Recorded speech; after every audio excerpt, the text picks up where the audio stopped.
जमलेल्या माझ्या तमाम शिवप्रेमी बांधवांनो, भगिनींनो आणि मातांनो, महाराष्ट्रामध्ये सध्या जे काही वातावरण चाललेलं आहे त्याला मी तरी राजकारण म्हणायला तयार नाही.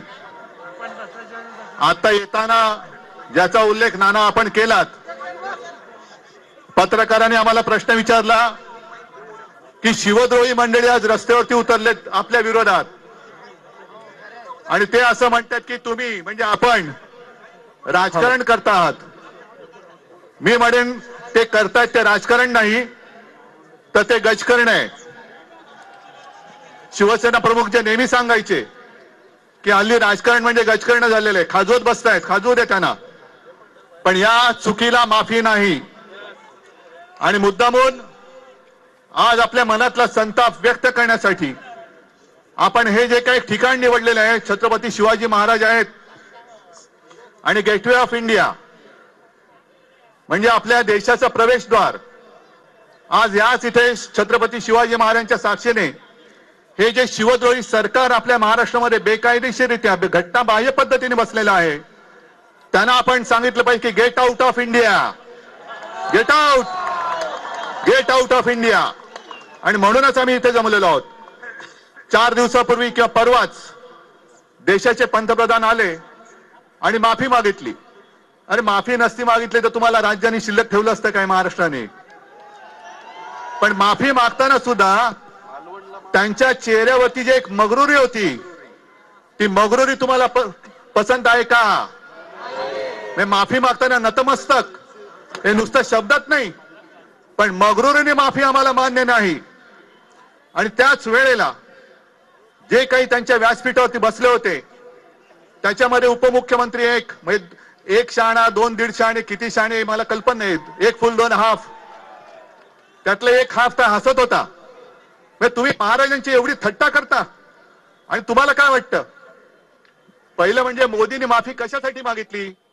महाराजांचा पुतळा पडला म्हणून मागितली का त्या पुतळ्यामध्ये पुतळा बसवताना भ्रष्टाचार झाला म्हणून मागितली? भ्रष्टाचारांवरती पांघरुण घालण्यासाठी म्हणून मागितली? मोदीजी तुम्ही त्यावेळेला आलात, सिंधुदुर्गात आलात, निवडणुकीसाठी आलात, हे तर आम्हाला माहिती होताच. आम्हाला एक वाटलं होतं, अभिमान वाटला होता की आपल्या देशात पहिला प्रथम नौदल दिन माझ्या महाराष्ट्राच्या किनारपट्टीवरती साजरा होतोय, दिमागदार केला होता. पण त्याच वेळेला घाईघाईने भ्रष्टाचार करून महाराजांचा पुतळा बसवण्याची काही गरज नव्हती. आणि मी काल परवाच जे म्हटलेलं आहे, निवडणुकीच्या वेळेला जे मोदी म्हणत होते की हे मोदी गॅरंटी आहे, हीच ती मोदी गॅरंटी, जिथे हात लावेन तिथे सत्यानाश होईल. आणि माफी तुम्ही कोणाकोणाची मागणार? महाराजांचा पुतळा कोसळला भ्रष्टाचाराने त्याच्यासाठी मागणार? तुम्हीच ते निवडणुकीसाठी म्हणून घाई गडबडीने राम मंदिर उभं केलं ते गलते म्हणून तुम्ही मागणार? घाई गडबडीने संसद भवन उभं केलं ते गलते म्हणून मागणार? दिल्लीच्या एअरपोर्टचं छत कोसळलं, विमानतळाची छत कोसळतायत, पूल कोसळतायत, सगळ्याबद्दल मोदीजी तुम्ही माफी मागण्यापेक्षा जसं आपल्या महामहिम राष्ट्रपतीजी म्हणाले की बस आता बस झालं, कदाचित देशाने एक चूक घडली असेल, तुम्हाला निवडून दिलं, पण महाराजांची माफी नुसती याची मगरुरीने मागून चालणार नाही. हा शिवप्रेमी महाराष्ट्र आहे, हा महाराष्ट्राच्या आत्म्याचा अपमान केलेला आहे, महाराष्ट्र धर्माचा अपमान केलेला आहे आणि महाराष्ट्र कधीही शिवरायाचा अपमान करण्याला माफ करत नाही, करणार नाही, हे दाखवून देण्यासाठी आपण इकडे जमलेलो आहोत. आता ही जी जाग आलेली आहे ही जाग अशीच कायम ठेवा आणि या महाराष्ट्र द्रोह्यांना, शिवद्रोह्यांना गेट आउट ऑफ इंडिया हे करून दाखवल्याशिवाय शांत बसू नका. जय हिंद, जय महाराष्ट्र.